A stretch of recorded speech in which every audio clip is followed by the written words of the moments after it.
Hoje a nossa conversa é com Carlos Locatelli, um brasileiro de Blumenau, Santa Catarina, que vive há 15 anos em Paris. Paris. É chique morar em Paris, Carlos? Olha, olhando de fora existe sempre essa ideia de Paris glamour, Paris chique, etc. E claro, quando você está morando na cidade é diferente, né? Como diz em francês, o train-train quotidien, é trabalho, metrô, boulot, dodo, né? Perde esse charme que a gente tem na mente quando a gente não mora aqui. Entendi. Eu não falei bom dia, nem boa tarde, nem nada, porque para mim é bom dia, para você acho que é boa tarde, isso vai passar à noite. Então, falei oi, e como é que você está? Tá tudo bem? Tudo ótimo, as coisas estão felizmente melhor agora aqui com a história do Covid, né? As coisas parecem que estão voltando ao normal. Pelo menos a impressão que a gente tem é que a vida voltou ao normal, embora não Uhum. seja exatamente isso, né? Tá todo mundo, a vacinação aí pegou, as pessoas estão se vacinando, as coisas já estão Pegou. abrindo. É engraçado porque o francês é conhecido no mundo inteiro como o maior anti-vacina do mundo, né? Então, 49% mais ou menos da população francesa é contra a vacina. Só que é uma situação um pouco. Qualquer vacina? Qualquer vacina. Só que existem as vacinas obrigatórias para as crianças, claro, né? Uhum. Mas é uma situação um pouco particular, então eu acho que esse número de 49% no caso do Covid é menor. Mas mesmo assim, tem muita gente que não quer se vacinar, e inclusive a maioria, uma boa parte dos profissionais de saúde, enfermeiros, médicos, etc., não querem se vacinar, estão fazendo protestos nas ruas porque não querem vacinar. E agora o governo obrigou que ou vacina ou vai ser licenciado, né?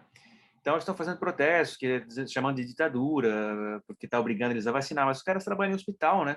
Então, Uhum. Entendi. Bom, gente, não sigam os franceses. Essa não é uma mas, boa. mas eles Eles falam são que ótimos para fazer perfume, champanhe, mas não vamos atrás deles nesse negócio da vacina. não, mas os franceses eles são assim, eles protestam, eles gostam de protestar porque faz parte do espírito francês, da cultura francesa protestar, mas É, depois ele vai lá e vacina, quer dizer, eu não, os franceses que me desculpa todo mundo, mas assim, é reclamão francês? o francês é o reclamão campeão mundial da reclamação. Ah, é? O lado bom, né? Porque alguém no mundo tem que reclamar, né? Alguém tem que, né? Uhum. Então o francês sempre faz aquele contraponto. Não sei se você lembra na época da guerra do Iraque, quando o Bush chamou o mundo inteiro para se juntar a ele na guerra contra o Saddam Hussein, não sei o quê, e a França falou não, estou fora. A Europa inteira praticamente entrou na coalizão e a França falou não, peraí, tem que pensar, tem que ver, não é assim. E o francês tem esse lado, assim, os franceses sempre vão ver, peraí, calma, vamos analisar, vamos olhar. E isso eu acho legal do francês, que é uma visão mais tridimensional da coisa, né? Não é aquela coisa binária, maniqueísta, né? Tipo, a frase do Bush é o símbolo disso, né? Ou você está com a gente, ou você está contra a gente. Não, o francês não é assim, ou está a favor ou contra. Uhum. Não, tem várias análises para serem feitas e tal. Então, É só interessante. que o outro lado da moeda é que o cara vira super reclamão e chato, né? É aquela coisa do bom e ruim junto na mesma coisa, na mesma pessoa, no mesmo país. Não existe nada perfeito, né? Não tem como Você falar assim, ah, vê. é. Mas me conta uma coisa, como é que foi? Como é que aconteceu? Como é que foi a sua história? Como é que um dia você falou assim, como eu te conheço, eu acho que você foi primeiro para a Itália, né? Mas como é que você estava em Blumenau e falou assim, gente, chega, vou embora. Conta como é que foi. Não, bom, em primeiro lugar, eu sempre tive um interesse por conhecer o mundo, outras culturas e tal. É o que me fez estudar línguas que eu sempre gostei, né? Estudei inglês, depois estudei italiano, depois estudei francês, agora recentemente alemão, mas Você fala então português, inglês, francês, italiano. alemão eu não falo, eu estou aprendendo um pouquinho e dá para se virar, mas alemão, entre falar alemão e não falar nada, o campo é enorme. Eu imagino que, não sei, alemão e japonês deve ser mais E difícil. E aí, não, eu não cheguei aí para a Itália, embora eu tenha nacionalidade italiana, como muitos brasileiros do Sul, né, que puderam obter a Uhum. nacionalidade. Aliás, graças a isso que eu pude vir trabalhar na Europa mais fácil. Mas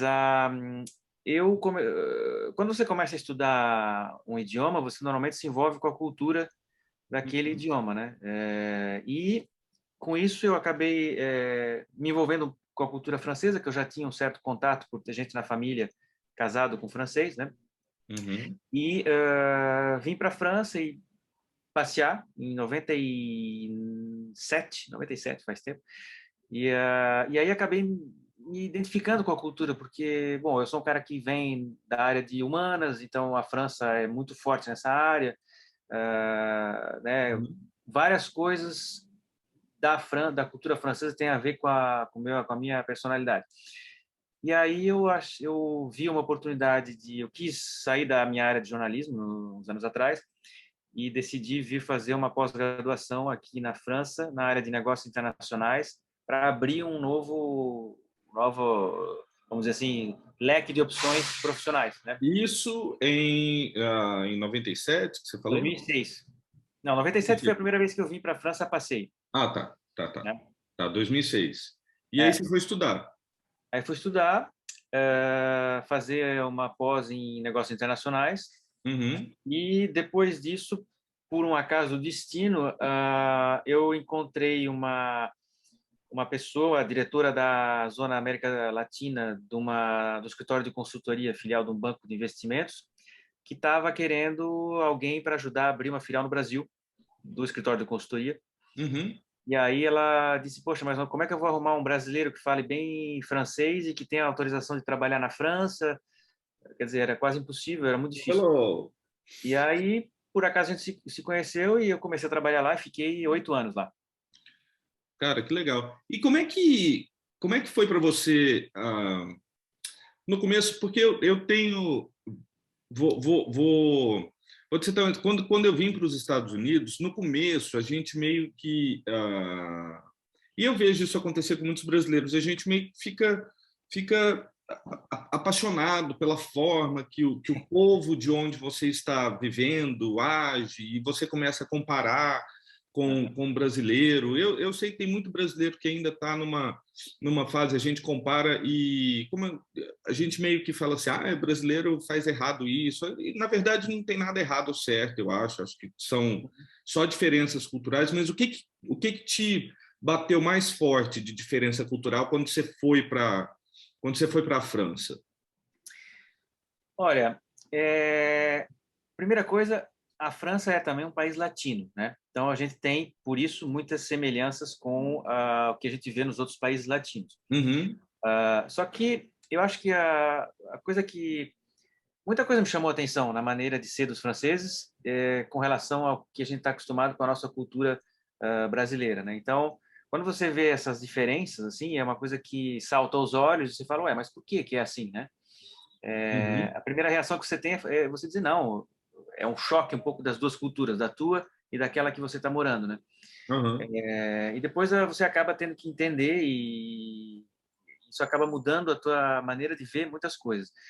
E eu acho que uma das coisas que a gente pensa muito é em toda a organização social da França, como a cultura francesa funciona, e aí você inevitavelmente faz uma comparação com o Brasil,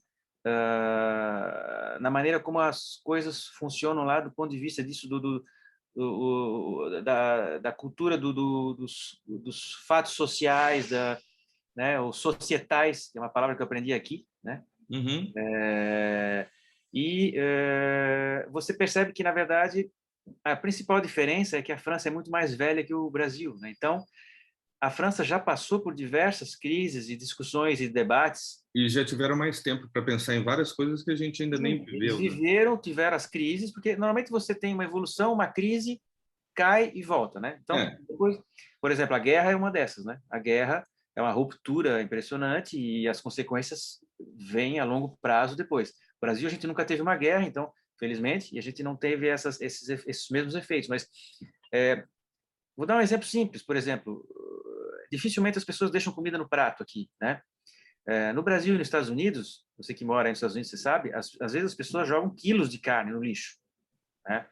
Porque É um terminou, desperdício muito sobrou, grande. É. né? Aqui na Europa não existe isso. Talvez seja uma consequência da situação de guerra, que todo mundo passou fome, etc. Não interessa ser rico ou pobre, todo mundo passou fome, né? Uhum. Então, essas coisas, quer dizer, esse é só um exemplo um pouco mais assim contundente, mas muitos debates sociais já passaram aqui e no Brasil a gente ainda está passando por eles.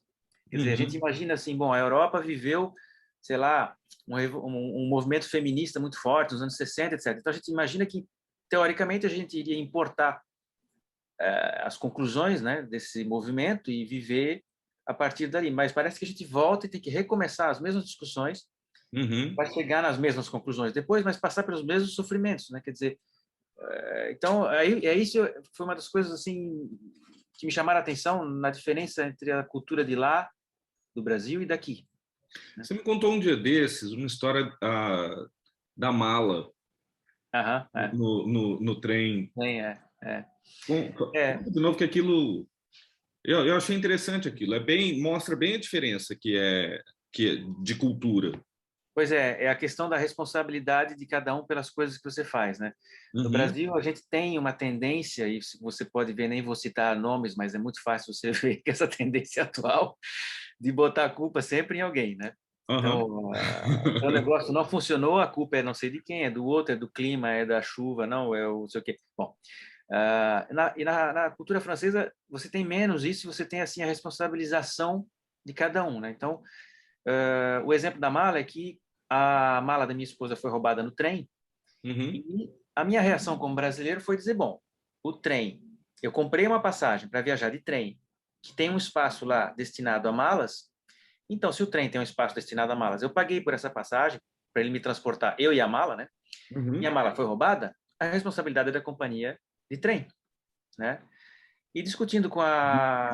De manter sua mala... e se a minha mala for roubada, eles têm que me indenizar. Do mesmo indenizar. jeito como a gente coloca... É que não é uma história... Continua essa história, depois eu falo isso, porque não é um exemplo muito bom. No avião é diferente do trem, né? Não dá para comparar. Era isso que eu ia falar. Porque o avião, realmente, o cara pega a tua mala e ele assume a responsabilidade por ela. Você perde o acesso à mala no avião, né? Exatamente. Você entrega a mala para alguém. No trem, não, né? Não, no trem a mala está com você e a responsabilidade é tua. Então, eu conversando sobre isso com a jurista da empresa onde eu trabalhava, a advogada, eu falei, poxa, eu liguei para a companhia de trem, eles falaram, não tem nada que indenização, coisa nenhuma, a responsabilidade é tua. Daí ela falou, sim, exatamente. A responsabilidade é tua. E aí eu comecei a entender, isso foi um exemplo assim, que me fez ver que as pessoas... Existe muito mais o conceito da responsabilização das pessoas pelas coisas que elas fazem, né? Então, assim, você quer o quê? Tá escrito lá um lugar para botar as malas do trem, tá? Mas você sabe que não tem segurança ali, não tem cadeado, não tem... Então, você sabe que está sujeito a ser roubado. Então, se você não quer, bota a mala embaixo do teu pé, não sei. Mas é você que é o responsável, né? Sabe uma coisa que me impressionou? Você está falando, eu lembrei agora, quando a primeira vez que eu saí do Brasil, a primeira cidade que eu fui foi Madrid. E eu fui pegar o metrô em Madrid, que eu achei o máximo. O metrô parece o metrô do Rio de Janeiro, é largo, o vagão é largo, é diferente do metrô de Paris ou de Londres, que são uns carrinhos menores, assim. E eu fiquei procurando a catraca. Eu falei, cara, cadê a catraca para eu enfiar meu negócio? E não tem catraca. Pois é, isso tem a ver com o mesmo exemplo da mala. Quer dizer... Porque assim, é sua responsabilidade saber que você só pode entrar ali se você tiver o bilhete. É claro que lá dentro do trem tinha vários cartazes, assim, papel impresso mesmo, assim, multa de 50 euros se o fiscal te encontrar aqui dentro sem o ticket. Mas não existe... E aí eu comecei a entender uma coisa que é diferente para a gente no Brasil. No Brasil, a gente tem que pagar para ultrapassar as cercas.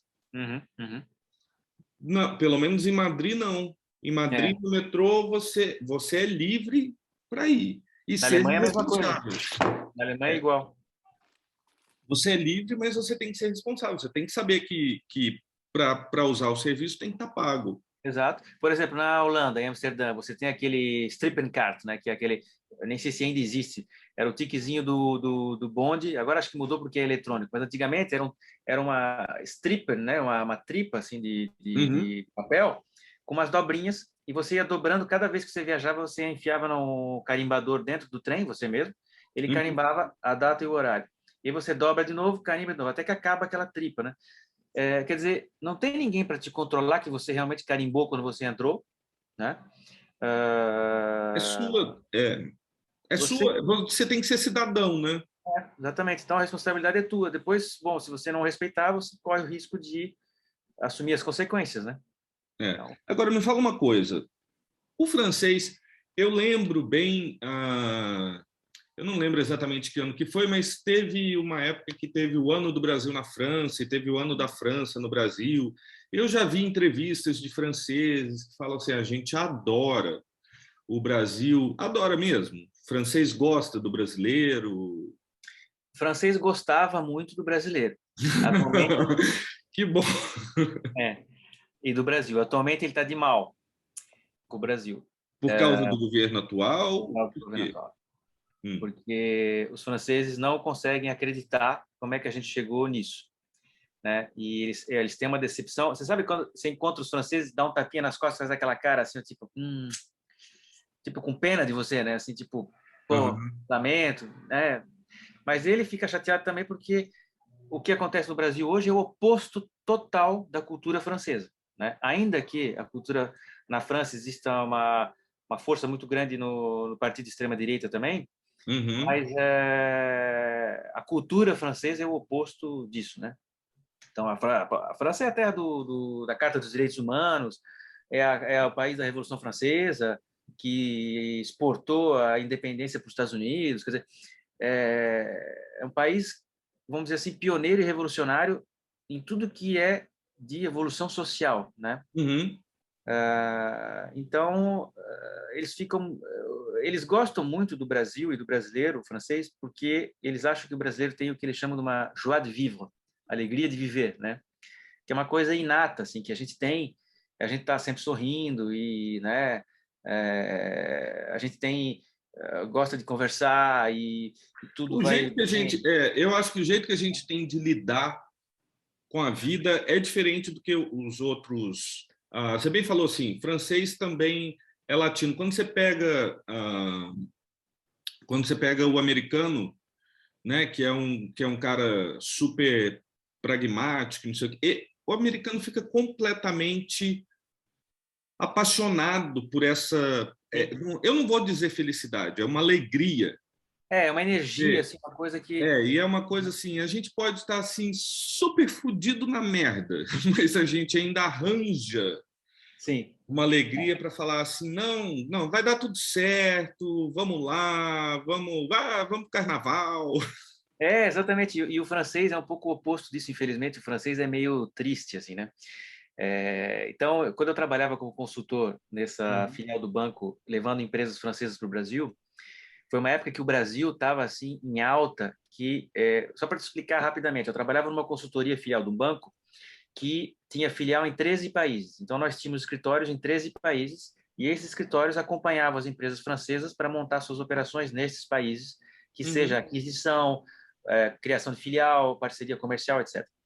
E eu abri o escritório do Brasil em 2007, comecei a montar ele em 2007, 2008, aí veio a crise internacional, não pude contratar ninguém no Brasil nessa época, mas em 2009 a coisa começou a deslanchar, né? Uhum. Para o nosso escritório. E foi justamente nessa época que o Brasil começou a deslanchar também.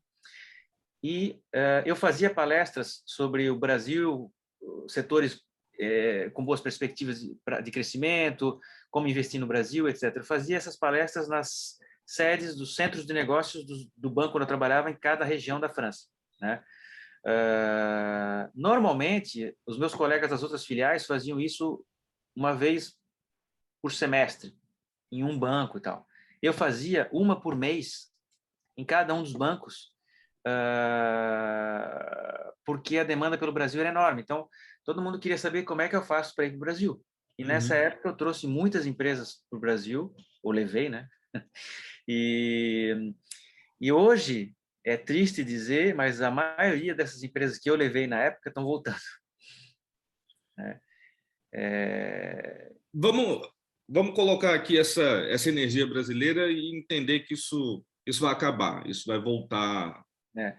E desses clientes, o que eu queria, a moral da história disso tudo é que os clientes que eu levava para lá, quando eles voltavam do Brasil, eles voltavam como se tivesse tomado uma injeção de adrenalina, assim, eles voltavam animados para fazer negócio, para desenvolver, para crescer, porque eles falavam, poxa, a gente chega lá, tá todo mundo empolgado para fazer negócio, para trabalhar, para desenvolver, etc. A gente volta para a França que já dá uma deprê quando sai do avião no aeroporto, já, porque O que te fez não ir embora da França? o que me fez não ir embora? Eu imagino, enfim, você sabe da minha experiência que não é a minha. Eu vim morar nos Estados Unidos. Uhum. Mas eu te diria que a melhor cidade, se não existisse violência, se a gente estivesse num patamar semelhante de segurança que a gente tem aqui nos Estados Unidos, eu moraria talvez no Rio de Janeiro. Uhum. Né? Tinha que mudar muito, né? Sim. Porque o Rio de Janeiro, as pessoas até podem achar ruim de eu falar isso, mas eu acho um absurdo a gente continuar falando cidade maravilhosa. É horrível. Não é maravilhosa, é horrível. Está tomada pela violência, tomada pelo tráfico, tomada por sujeira. Não tem nada de maravilhosa. É naturalmente bonita, mas para mim já perdeu esse título de maravilhosa. Mas seria o lugar que eu voltaria. Não volto porque não tem. Porque não existe segurança, porque você não tem condição de trabalho, você não tem... O que te fez ficar na França? O que me fez ficar na França foi principalmente a minha vontade de conhecer, como eu falei no início, culturas diferentes e tal. Então, para mim, voltar para o Brasil seria dar um passo para trás. Uhum. Eu poderia sair da França, mas eu preferiria daí não voltar para o Brasil. Eu cheguei a uma época quase fui para o Canadá, porque eu fiz um MBA com a Universidade do Quebec em Montreal e aos poucos você vai fazendo conexões e tal, e pensei em ir morar no Canadá. Mas aí depois acabei desistindo. Eu nunca fui, mas me dizem que é tipo paraíso, né? O Canadá é um país legal para quem gosta de natureza, né? Principalmente o Quebec, né? E frio. Frio, menos 30, menos 40. E quando eu saí dessa empresa de consultoria, eu comecei a buscar trabalho em todos os países da Europa. Quer dizer, se aparecesse uma oportunidade para ir para a Inglaterra, para a Espanha, eu iria, né? Porque seria mais uma... Você faria de novo isso? Hoje? E vir para a França? É. Faria. Uhum. A França dá para falar, é o seu lugar no mundo? Ou... Eu não sei, eu acho que qualquer lugar seria o lugar hoje. Claro, a França me trouxe para cá por causa dessa afinidade com a cultura francesa, mas quanto mais você abre a tua visão do mundo, etc., menos há diferença entre as coisas. Eu sempre digo, brincando, que quando eu fiz a minha nacionalidade italiana, eu ganhei o segundo passaporte e perdi os dois ao mesmo tempo. Porque, quer dizer, você não é mais nem brasileiro nem italiano, você já é uma outra coisa. Então, quando você vem morar num outro país, seja lá qual for, você já virou um outro negócio que não é nem brasileiro, nem francês, nem nada. Você é Você sente uma coisa que eu acho que é o que você está falando. Dá a impressão que a gente não pertence a nenhum lugar mais. Sim, exatamente. Porque quando você está aqui, você é um imigrante, né? Quando você está fora do Brasil, você é um imigrante. Quando você volta para o Brasil, você também não é mais o que você era. Isso é interessante, porque as pessoas podem dizer, poxa, mas aí você fica desenraizado, né? Você não tem mais perde as raízes. Não, você nunca perde as raízes, porque a tua cultura que está lá sempre vai ficar. Você vai acrescentando legos, né, no teu negocinho, mas a tua base cultural você não vai perder. Você vai enriquecer, eu acho. Tem um autor americano, esqueci o nome dele agora, que escreveu um livro muito interessante que chama Outsiders. É um sociólogo sobre essa noção dos indivíduos que não pertencem nem a um grupo social nem a outro, né? E por causa disso ele navega entre os dois, né? E pelo fato de navegar entre os dois, ele consegue ver os dois sistemas de fora, né? Então é mais ou menos como você, brasileiro nos Estados Unidos, você consegue ver o sistema americano de fora, porque você é brasileiro. E hoje você consegue ver o sistema cultural brasileiro de fora porque você mora nos Estados Unidos, entendeu? Então essa é um pouco essa ideia. Bom, eu só morei em um país, além do Brasil, que é a França, mas como eu trabalho com a área internacional, sempre tive muito em contato com outros países, com a Itália, com o Canadá, com a Espanha, com a Alemanha. Bom, Uhum. isso, ao contrário de apagar, vamos dizer assim, a tua cultura, eu acho que enriquece a tua visão das coisas, porque você vai pegar um pouco da visão do alemão, um pouco da visão do italiano, um pouco da visão do francês, né? E aí você olha para trás, como você perguntou antes, né? E aí você faz inevitavelmente as comparações com o Brasil, né? Que às vezes são boas. Sim, eu acho O que eu que quero dizer, nem sempre as comparações são comparações que geram críticas ao Brasil. não, não, não. A gente tem muitas coisas que são muito melhores do que eles aqui na Europa, né? Por Eu exemplo, fico- ah, a relação cliente, uma loja, uma coisa. Os latino-americanos e os brasileiros, principalmente, têm uma coisa que nenhum europeu tem. Nenhum europeu consegue fazer o que a gente consegue fazer em termos de relação cliente, vamos dizer assim, né? Quando eu digo para os franceses aqui que você liga para o Brasil e a secretária atende e fala assim, só um pouquinho, meu amor, eu já vou te passar o fulano, né? Eu falo em francês, ele diz, attendez um segundo, mon amour. O francês, ele cai na gargalhada e fala, não, isso é brincadeira, piada, mentira, não é verdade. Eu o falo, não, americano também não. Isso também não é uma coisa que você faça. Hoje em dia, é até.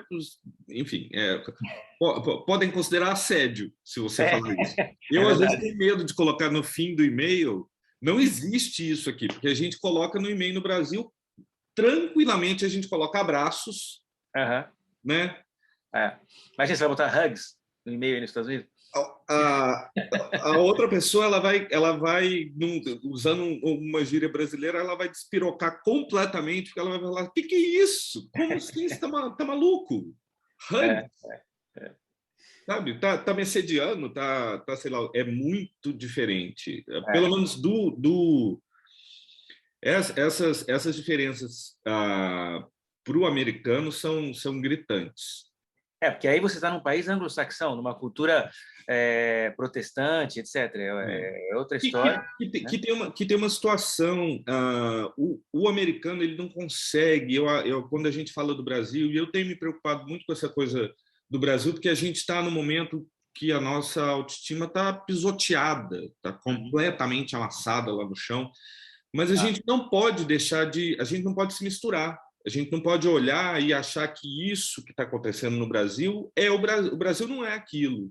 uhum, E o que a gente vê, por exemplo, o brasileiro ele tem uma capacidade de olhar para um problema, uhum, porque a gente sempre teve que fazer isso, né? A gente tem uhum, que olhar e achar uma solução, com uhum. dinheiro ou não, com recurso ou não, a gente tem É. que resolver o problema, porque senão a gente não consegue seguir em frente.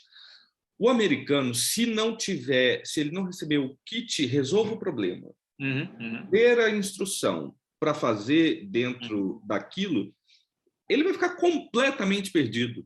É. Completamente perdido. Ele nunca vai entender um puxadinho brasileiro, ele não consegue. É, Que a coisa do jeitinho brasileiro, por exemplo, pode ser muito bom. Eu acho que é uma grande vantagem que a gente tem em relação é. aos outros países e também destrói a gente, né? Porque Mas eu também, mais do que o jeitinho, em francês tem uma palavra que é a débrouillardise, que vem de débrouillard. Débrouillard é o cara que virador, que se vira, né?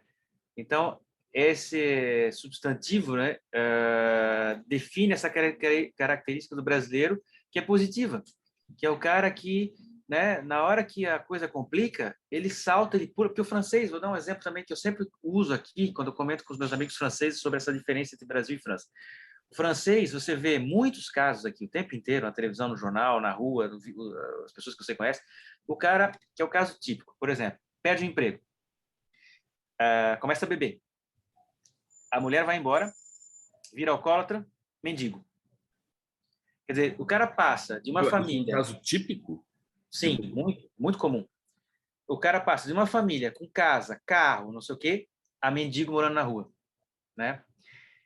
Porque ele não tem essa reação. É um pouco a coisa que você disse do americano também, de ter que ter os kits, que ele vai seguindo as instruções. Se a coisa sai dos trilhos, Ninguém explicou para ele como é que se a coisa, faz. se a coisa sai dos trilhos, o cara vai até o fundo do poço direto É Até tipo assim, que o cara aprende a casar e viver uma vida feliz casado, mas se não dá certo, então aí ele fala, ah, e agora eu não sei o que fazer. o brasileiro, o que acontece? O cara perdeu o emprego, não sei o quê, não consegue emprego, ele já se vira, ele vai vender coisa na rua, ele vai, né? Ele vai fazer uma outra coisa e tal. E o francês, ele vai deixando degradar a situação, ele não reage. É impressionante. Talvez porque tenha tantas ajudas do Estado, que é Uhum. o outro lado da moeda disso, né? Que o cara acha que sempre não vai ter uma solução, que o Estado vai ajudar ele e tal, né? Porque na França é muito aquela coisa do Estado hegeliano, da coisa do Estado que vem dos romanos, né? Central, né? Quer dizer, o Estado é o provedor de tudo e ele que faz funcionar toda a sociedade. E para os americanos, por exemplo, é diferente, né? Mas você acha que essa realidade da França é o socialismo que a extrema-direita Não, não, não. fala? Isso é o Estado romano, que é uma cultura ah, dos países latinos europeus, é uma cultura que tem muita influência, né, da origem romana e para os romanos era assim, né? Uhum, E a gente herdou muito disso no Brasil, inclusive por causa de Portugal, né? Mas não é que seja não é que seja ruim ou menos ruim, é que a cultura católica romana é assim. E uhum, queira ou não, a nossa cultura latina é uma cultura de origem católica romana. Isso nunca vai mudar.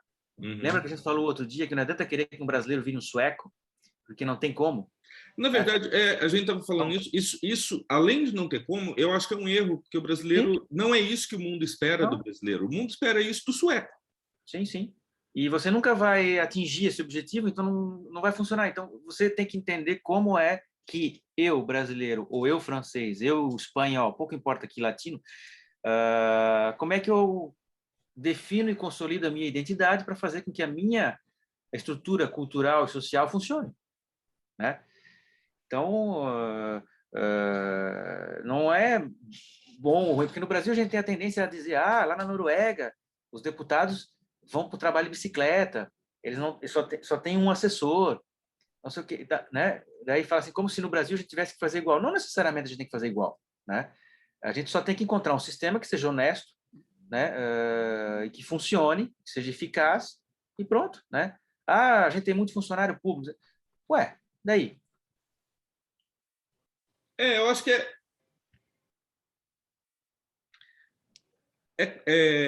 é complicado a gente. Eu acho que enquanto a gente mantém o foco Uhum. em pegar em olhar os exemplos dos outros, mas não fazer nada internamente. Uhum. E eu digo isso, por exemplo, quando eu me mudei para cá, muita gente vinha visitar, né, do Brasil, era aquela coisa, temos casa lá nos Estados Unidos, vamos aí todo mundo vinha passar férias aqui. E todo mundo queria, como eu moro perto de Nova York, todo mundo quer passear em Nova York. Sim. A primeira coisa que as pessoas, qualquer pessoa, qualquer brasileiro quer é andar de metrô em Nova York.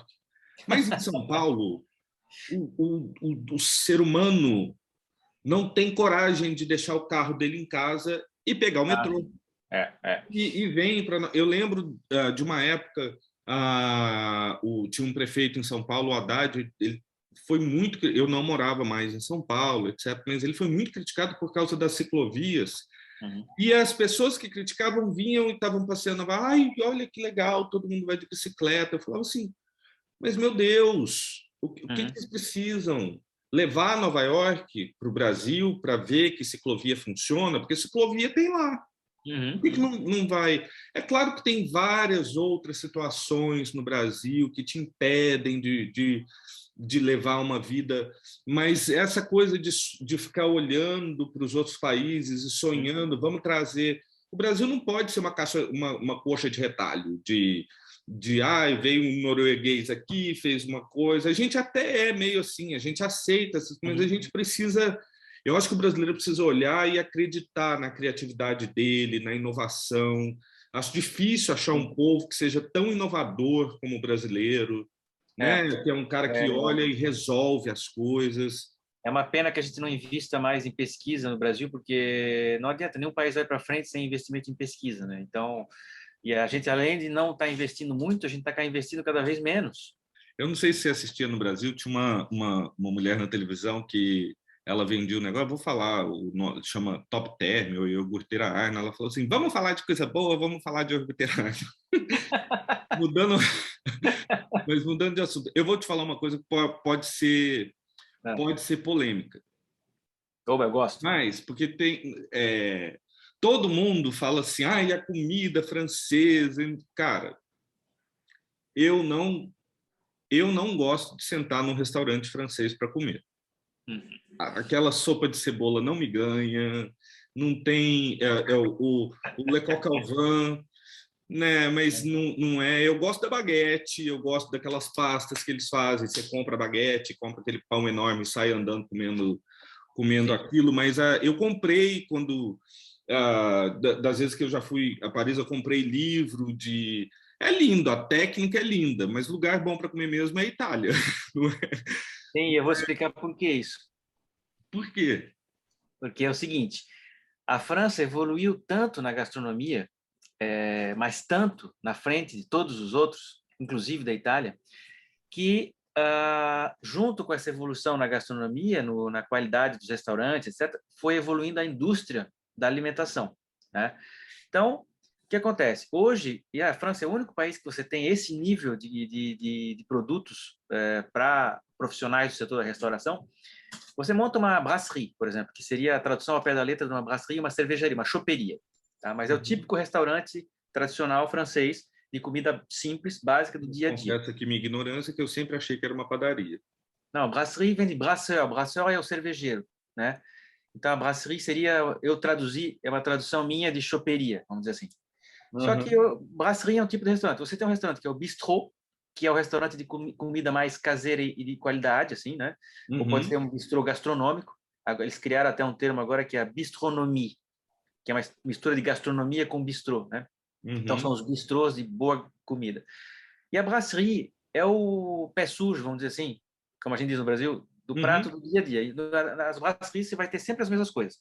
Você vai ter um filé, não sei o quê, um entrecôte, um frango grelhado, hambúrguer, o steak tartare, que é a carne crua, você tem um croque-monsieur, croque-madame, que é aquele misto quente. Então, você nem precisa olhar o cardápio, brasserie é sempre a mesma coisa.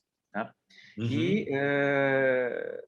E aí, o que acontece? Se você abre uma brasserie hoje, e graças à evolução dessa tecnologia da gastronomia, da restauração, você tem todos os pratos que você quiser servir prontos e de qualidade. Então, tem restaurante hoje que não tem mais cozinha aqui em Paris. Só tem micro-ondas. A comida que você está comendo é toda pronta, comprada na rede Metro, por exemplo, que é uma rede de supermercados específica para profissionais, né? A sobremesa é pronta congelada. Então, não precisa mais ter cozinheiro. Só que eles evoluíram tanto que hoje a qualidade desses produtos é suficiente para você servir num restaurante. Só que o contraponto disso é que não é uma comida boa, né? Então, é um ponto importante, né? Então, o que acontece? E por que na Itália não é assim? Porque na Itália, essa tecnologia toda não existe lá na Itália, a esse nível. E o francês tem uma coisa engraçada. Tem um escritor inglês que escreveu aquele livro Um Ano na Provence, esqueci o nome dele agora, é muito engraçado. Ele foi morar na Provence e ele falou que ele descobriu que os ingleses, quando nascem, as papilas gustativas já estão mortas, né? Não consegue identificar gosto nenhum. E o francês é o oposto. O francês come um negócio, e isso é impressionante, todos eles têm isso, ninguém fez curso para isso. Eles dizem assim, por exemplo, come uma ostra. Dá para sentir bem o gosto de noisette, com não sei o quê, com mais não sei o quê, não sei o quê. Meu, como uma ostra tem gosto de mar, né? Iodo. Não consigo sentir gosto de noisette numa ostra. Por isso que eles tomam vinho e conseguem identificar tanta coisa. Nossa, não, e eles são assim, naturalmente já são assim, né? Já nasce sommelier, por exemplo. O cara toma o vinho e fala, nossa, dá para sentir bem, né? Aquela coisa de Dá arrière-bois, para sentir a minhoca que estava bosque molhado, curva. bosque molhado, né? Champignon, não sei o quê. Pêssego, pêssego, não, pêssego branco, né? Você vai, bom, tá ok? Não é o pêssego normal, o pêssego branco. Então, eles têm uma precisão no paladar que se você botar muito sal, muito açúcar, muito isso, muito aquilo, o francês morre. Os franceses, quando você conversa em francês, você dá para ver que é um estrangeiro falando? Alguns não sabem, alguns veem alguma coisa diferente assim, perguntam. Uhum. Mas pessoal mais do que é do interior da França, às vezes acha que o meu sotaque é sotaque de parisiense, ou coisa assim, entendeu? Entendi. Então, Eu estou te perguntando isso porque eu tenho... Faz tempo que a gente conversa, e das últimas vezes que a gente conversou, eu acho que você está mais Claude Trago, mas o sabe? quê? A Claude Mais, Rogon. mais Claude Trago, assim. Você fala as coisas e fica ainda esse... Oh, porque em Paris, sabe? Fica uma coisa que eu acho que é porque você está mais dentro da língua, né? Do que Sim, antes. e a coisa mais engraçada que acontece quando você está tempo, talvez isso aconteça com você também. Quando eu fui para os Estados Unidos a última vez, eu tive na Califórnia, daí várias vezes em São Francisco, em Los Angeles e tal, as pessoas falavam comigo em francês, me respondiam em francês. Eu comecei a achar estranho, falei, será que a gente tem cara de francês, né? E aí alguém me falou lá que falou, não, quando Você se acha fala que tem cara de francês? não, não tem cara de francês nenhum, né? Eu descobri que alguém me falou lá, não, é que quando você fala em francês tem sotaque, em inglês tem sotaque francês. Ah. Eu falei, ué, mas como é que eu, brasileiro, posso ter sotaque francês falando inglês? Mas é por causa da forma que acostumou de conversar, É, né? acho que Eu sim, acho, eu acho muito fácil identificar alguém, não que necessariamente seja da França, Uhum, porque tem vários países que falam francês, sim. mas dá para ver quando você fala assim, eu conheço isso. Me fala um pouco agora depois de 15 anos. Aí veio pandemia. A sua vida hoje é muito diferente do que era no começo. Me fala o que está acontecendo agora, o que você tem de plano, o que você acha que vai acontecer depois dessa pandemia, com o mundo e com a França. A minha vida mudou muito aqui desde o início, né? Quando eu vim para cá, a gente veio com uma mão na frente e outra atrás, né? Sem dinheiro nenhum, e ainda mais, ainda que a taxa de câmbio na época não era como é hoje, mas para nós era caro já o euro, né? Então, Uhum, foi super difícil no início e depois eu comecei a trabalhar numa empresa francesa, então fui evoluindo, tal, até virar o diretor da área América do Sul da empresa, né? Isso me abriu portas para outras coisas, então assim a vida foi evoluindo, a gente comprou um apartamento, as coisas foram melhorando bastante. Agora,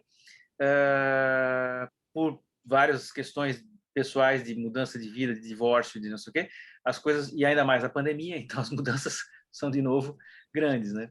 uhum. Então agora eu estou meio que relançando a vida de novo, como eu fiz em 2006 quando eu vim para cá, recomeçando um projeto novo de investimento no comércio, né? Uhum. E é uma aventura, vamos dizer assim, de empreendedorismo. Eu estou abrindo uma loja conceito. Por que uma loja conceito? Porque quando eu trabalhei nessa área de consultoria, você acaba inevitavelmente criando o reflexo de ficar olhando o tempo inteiro quais as áreas que funcionam, até porque quando eu fazia as apresentações sobre o Brasil, eu tinha que ter em mente quais setores estão em crescimento, onde é que o investimento é bom. Então você cria esse reflexo, sei lá, você está andando na rua, você vê um cara com uma bicicleta que tem uma máquina de café em cima, você Uhum. começa a pensar, poxa, será que isso é um bom negócio? Será que dá certo? Será que tem demanda? Você já tem esse reflexo de pensar assim. Uhum. E eu fiquei, depois que eu comprei uma moto há 3 anos atrás, eu comecei a pensar comecei a olhar esse setor da moto com esse mesmo olhar do consultor, né? Tipo, Uhum. eu escutava as pessoas dizendo coisas tipo, você sabe, né? A gente, motoqueiro, a gente entra numa loja, compra um monte de coisa que não sabe nem para que serve, mas compra, né? É aquilo que ficava na minha cabeça e eu falava, poxa, significa que é um setor que tem compra por impulso, tem a questão da paixão, né? Um setor de apaixonados por. Eu falei, tem oportunidades aí, comecei a estudar. E tudo isso eu fui olhando, fui percebendo, falei, nossa, tem coisa para fazer aí, né? Uhum. E aí eu decidi, eu fiz um verdadeiro estudo de mercado, né? Isso que eu estou falando é só algumas coisas que eu levantei, mas e aí eu percebi que quer dizer, qual é a constatação, né? O que falta nesse mercado, né? Loja de moto já tem, bar de moto já tem. E aí eu cheguei à conclusão que faltava um espaço onde as pessoas pudessem se encontrar em torno dessa paixão da moto, né? Uhum. Tomar uma cerveja, comer um hambúrguer, não sei o quê, arrumar a moto e comprar equipamento, capacete, luva, não sei o que, não sei o quê, Um né? clube da moto. Porque não existia um negócio desse na região parisiense. Existe no sul da França, mais ou menos nesse estilo, não igual. Que legal. Existe em Londres, existe na Bretanha. Bom, e aí a minha constatação foi que faltava um local como esse, e aí eu desenvolvi um projeto para abrir uma loja desse tipo. Por isso que eu chamo de loja conceito, né? Se alguém te falasse assim, que estou pensando em ir para a França, você acha que eu devo? Sim. Mas aí qual seria a tua dúvida? Não, nesse momento, você acha que a pessoa é, Independente da pessoa, do é um projeto. bom momento para eu... Tá, eu quero morar fora e eu pensei que a França talvez seja bom. É um bom momento, é difícil adaptar, eu vou ser bem recebido, mal recebido, francês tem preconceito. Uhum. O que eu vou ter que enfrentar para recomeçar uma vida na França? Eu acho que, primeiro, a decisão de sair para um outro país sempre é uma boa ideia, né? Seja lá qual o país, seja lá qual for o momento. E vir para a França agora, eu diria sim, é uma boa ideia. Claro, tem esse problema um pouco... Como a gente teve na época que o Bush foi presidente dos Estados Unidos, ou o Trump, que a gente tinha essa visão um pouco negativa do país, né? Uhum. A França atualmente tem uma visão negativa do Brasil, mas isso vai passar, né? E então não seria por isso que não valeria a pena vir para a França agora, né? Uhum. A pandemia é um problema porque o desemprego aumentou, né? Mas O mercado de trabalho da França está em transformação? Você entende ou não? tá um pouco menos do que talvez em outros países, porque o governo aqui tem estrutura, tem mecanismos para evitar catástrofes no setor de emprego, né? Uhum. Mas tá assim porque tem o impacto da questão do teletrabalho, né? Que é o home office, né? Isso impactou culturalmente muitos escritórios. O metro quadrado em Paris é absurdamente caro, então muitas empresas descobriram que não precisava ter tantos metros quadrados, né? É uma coisa que aconteceu no mundo, né? As Então, ontem pessoas. eu conversei com uma agente imobiliária de uma das maiores redes que é a Evolis, um grupo especializado em imóveis comerciais. Ela Uhum. disse que está todo mundo reduzindo a sua superfície, né, de trabalho. Então, e isso está tendo um impacto, porque tem gente que gosta de home office, tem gente que não gosta, e tem gente que se aproveita, né, e tal, que diz que trabalha, mas não trabalha, e tem gente que aumenta a produtividade em home office. A minha produtividade diminui em home office, Uhum. né? Mas cada um tem o seu estilo. Então, acho que tem essa transformação aí por causa do Covid. E também isso fez aumentar um pouco o desemprego. Agora, por outro lado, a economia agora vai dar uma decolada, né? E isso Uhum. vai fazer reduzir o desemprego. Mas, quer dizer, a gente não sabe o que vai acontecer depois, quando chegar numa situação estável, né? Será que vai ficar melhor do que era antes? Ou vai ficar pior ou vai ficar igual? Né? O que você acha que vai acontecer? Eu acho que vai ficar pior, porque quem diz menos espaço diz menos também equipes, né? Só que na França a questão que é uma coisa que é muito comum aqui na França é que as equipes são super reduzidas, porque a mão de obra é caríssima, né? O salário mínimo é 1.400 e poucos euros. Uhum. A mão de obra é caríssima, todos os encargos sociais são altíssimos, né? Uhum. Então, você tem o mínimo possível de pessoas. Uma coisa que sempre me dá vontade de rir quando eu chego no Brasil, uma vez eu fui num shopping no Brasil, tinha um quiosque de café expresso, assim, no meio, né? O quiosque devia ter, assim, 3 por 3 metros. É. Dentro do quiosque, tinham 5, 6 que não conseguiam se mexer lá dentro, assim, ó, É uma para coisa que hoje atender. também me assusta, né?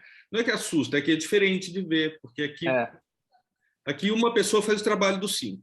Sim, aqui você vai numa brasserie que recebe 150 pessoas, às vezes tem um garçom, um. E ele dá conta. Dá conta, né? Bom, às vezes demora, bom. Mas, então, não tem o que reduzir pessoal mais, eu acho, né? Uhum. Então, eu não sei o quanto eles vão conseguir reduzir pessoal, e daí, se reduzir, vai ter mais desemprego. Mas, ao mesmo tempo, se a economia desenvolve, cria novas vagas Uhum. em outros negócios.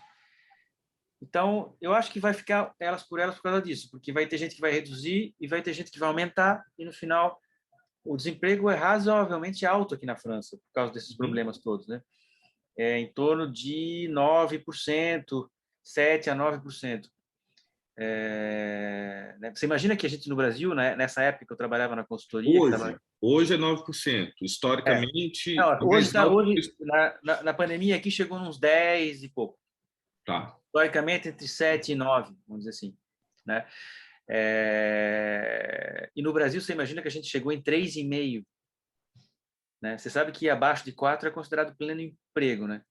Quer dizer, a gente chegou numa média nacional de 3,5. Na minha cidade, lá em Blumenau, eu me lembro que o desemprego chegou a 1,2%.